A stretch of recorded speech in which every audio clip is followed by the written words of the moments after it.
সাঁতারপুল। আজকে আমাদের হাসের ছায়ার জন্মদিন, তো জন্মদিনে যাইতেছি। তাকাও,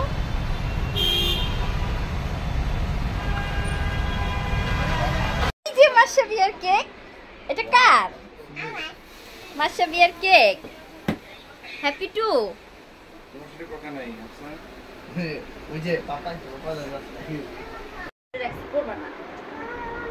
আচ্ছা এখানে দাঁড়াবেন। আচ্ছা দাঁড়াও, কেক কাটবে না? কেক কেক বসো। আচ্ছা ওরা রিল করবে, ওদেরকে রিল করে দাও। হ্যাপি টু করো। হ্যাঁ, এমনি তো তোমাকে দেখা যাবে না, এটা তোমাকে দেখা যায় না। আচ্ছা আসো, তোমরা যে নাচু করো, আসো সামনে আসো, নাচু করো, আসো আসো আসো আসো আসো, এদিকে আসো, এদিকে আসো। কেক কেক কাটতে না, এদিকে আসো না, ওদের একটা রিল করে দাও।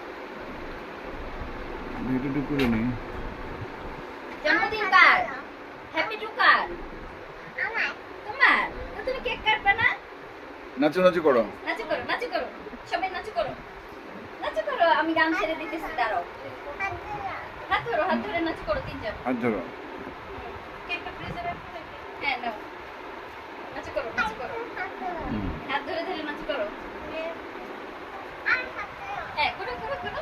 Happy birthday to you, happy birthday to you, happy birthday dear Hafsa, happy birthday to you. আসসালামু আলাইকুম, কেমন আছেন সুপ্রিয় দর্শক? আজকে আমাদের হাফসা সোনা পাখির শুভ জন্মদিন। আজ ওর 3 বছর পূর্ণ হলো। আমরা আসলে সুস্মির বিয়ে নিয়ে সবাই অনেক ব্যস্ত ছিলাম, যার কারণে রাহারিদি আসতে পারেনি। আমি আর আপনাদের ভাইয়া এসে হাফসাকে একটু উইশ করলাম। হাফসা তো অনেক এক্সাইটেড, তার আজকে হ্যাপি বার্থডে। তার মা তার পছন্দ মতো মাশরাফি কেক বানিয়ে দিয়েছে। তো হাফসার সাথে একটু আনন্দ ফুর্তি করলাম, নাচানাচি করলাম। আমরা কিন্তু অল্প সময়ের জন্য এসেছিলাম, বেশি সময় থাকতে পারবো না, কারণ এখনও সুস্মির বিয়ের প্রোগ্রাম বাকি। আর এখানে একটু আনন্দ করে তারপরে আমরা বাসায় চলে গিয়েছিলাম, তারই কিছু অংশ আপনাদের সাথে শেয়ার করলাম। আজ তাহলে বিদায় নিচ্ছি, আল্লাহ হাফেজ।